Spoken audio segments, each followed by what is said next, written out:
Oke, kita kembali dalam sesi yang terakhir ya dalam mata kuliah ketahanan pangan. Tadi kita sudah membahas mengenai ada 6 manfaat dalam mempelajari ilmu ekonomi pangan, yaitu yang pertama, pangan dibutuhkan manusia untuk hidup, dan pangan merupakan salah satu unsur kebutuhan dasar manusia. Nah, kemudian dalam proses konsumsi pangan dan gizi, manusia dihadapkan pada pilihan atau alternatif, yaitu pembelian dan penggunaan pangan dan gizi.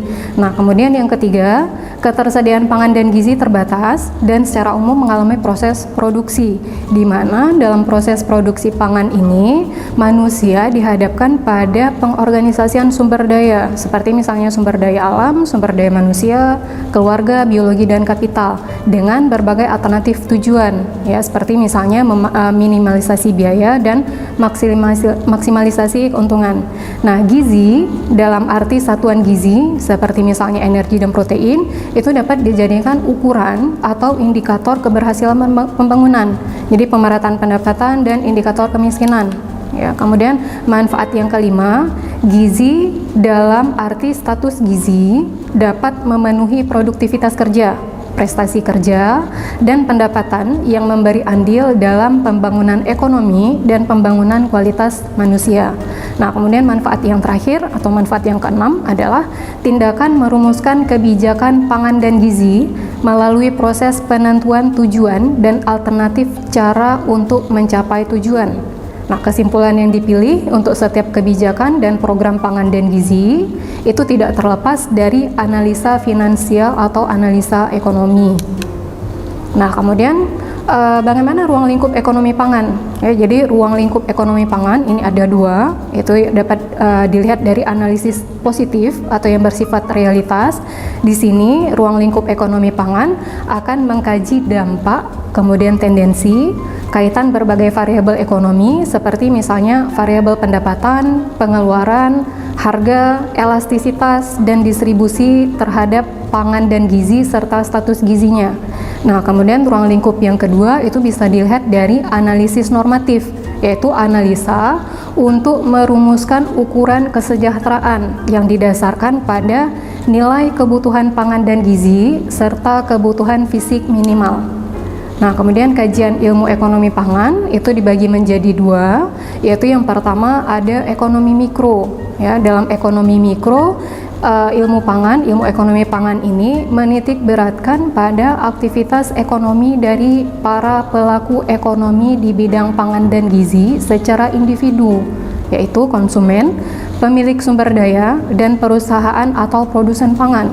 Nah, sedangkan dalam kajian ekonomi makro, ilmu ekonomi pangan ini mempelajari perekonomian secara agregat, yaitu menganalisa bagaimana dampak dari tindakan para pelaku ekonomi secara keseluruhan terhadap tingkat kegiatan suatu perekonomian, misalnya dampak dari subsidi dan kebijakan pangan lainnya terhadap ekonomi masyarakat dan nasional.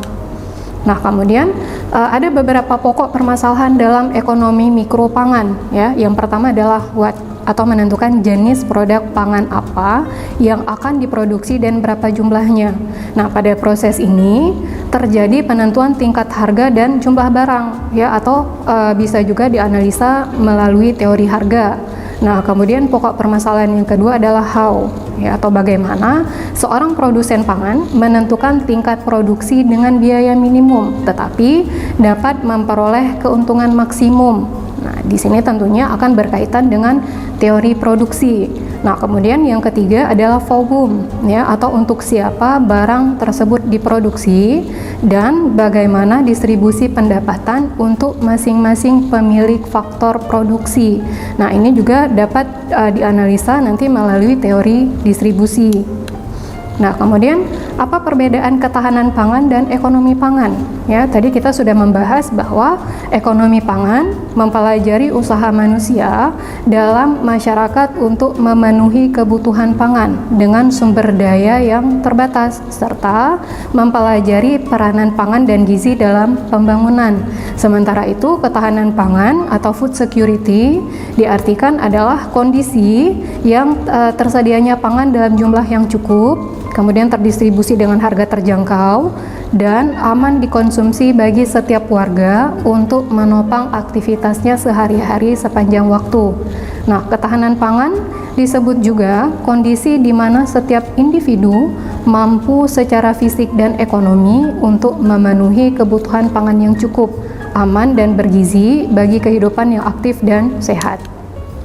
Nah, kemudian 3 pilar sistem ketahanan pangan nasional dan indikator capaian menuju ketahanan pangan yang mandiri dan berdaulat. Ya, jadi pilar sistem ketahanan pangan yang pertama adalah pilar ketahanan pangan. Ya, di sini pilar ketahanan pangan memiliki 3 aspek. Yang pertama adalah ketersediaan pangan, kemudian aspek yang kedua adalah keterjangkauan pangan, dan aspek yang ketiga adalah kecukupan konsumsi gizi. Nah, untuk ketersediaan pangan, indikator ketersediaan pangan di dalam masyarakat ini dapat dilihat dari kecukupan jumlah ya, atau kuantitas pangannya, kemudian kecukupan gizi, kemudian keamanan dan kecukupan mutu. Sementara itu, keterjangkauan pangan dapat dilihat dari indikator keterjangkauan fisik, kemudian keterjangkauan ekonomi, dan keterjangkauan atau kesesuaian sosial atau budaya. Ya, ini bisa dilihat dari kesesuaian terhadap preferensi atau pilihan bahan pangan, kemudian kesesuaian terhadap kebiasaan dan budaya, dan kesesuaian terhadap agama. Nah, sementara itu, aspek yang ketiga yaitu kecukupan konsumsi pangan ya dapat dilihat dari indikator kecukupan asupan atau intake pangan.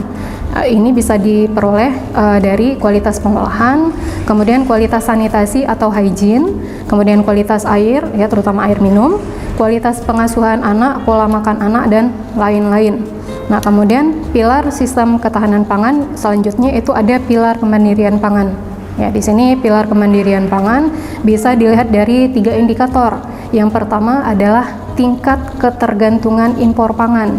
Ya, kemudian tingkat ketergantungan impor sarana produksi pangan seperti misalnya benih, pupuk, ingredient pangan, kemudian pengemas, mesin-mesin yang digunakan dalam proses pengolahan dan pengemasan pangan dan lain-lain.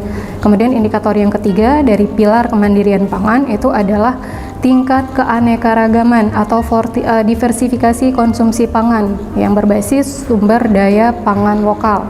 Nah, kemudian yang ketiga itu ada pilar kedaulatan pangan. Ya, pilar kedaulatan pangan bisa dilihat dari indikator tingkat partisipasi masyarakat dalam sistem pangan. Kemudian tingkat degradasi mutu lingkungan, ya karena mutu lingkungan ini akan berpengaruh terhadap mutu bahan pangan yang dihasilkan dan mutu dari pengolahan bahan pangan itu sendiri. Nah, kemudian ada tingkat kesejahteraan masyarakat seperti misalnya masyarakat petani, nelayan, peternak dan lain-lain. Kemudian tingkat keragaman budaya pangan lokal. Nah, di sini ketahanan pangan itu menitik beratkan pada aspek terpenuhinya gizi masyarakat. Ya, apakah terpenuhi dari sisi kuantitas maupun dari sisi kualitas gizi dalam rangka untuk membentuk sumber daya manusia yang berkualitas. Jadi titik temu antara diversifikasi pangan dan ketahanan pangan nasional itu terletak pada tujuan untuk mencapai terpenuhinya gizi nasional dengan harga yang terjangkau dan kualitas gizi yang tinggi. Jadi diversifikasi pangan akan memberikan kesempatan bagi rumah tangga untuk memiliki lebih dari satu jenis pilihan bahan pangan yang digunakan untuk memenuhi gizi keluarga. Ya, karena semakin beragamnya bahan pangan yang dikonsumsi, tentu akan semakin terpenuhinya kebutuhan gizi rumah tangga. Nah, dengan pilihan yang lebih banyak, maka akan menciptakan kesempatan bagi seluruh kelompok pendapatan masyarakat untuk memenuhi gizi secara seimbang di dalam konsumsi rumah tangga. Oke, sekian pembahasan kita hari ini untuk mata kuliah ketahanan pangan. Semoga bermanfaat dan sampai jumpa di pertemuan selanjutnya. Assalamualaikum.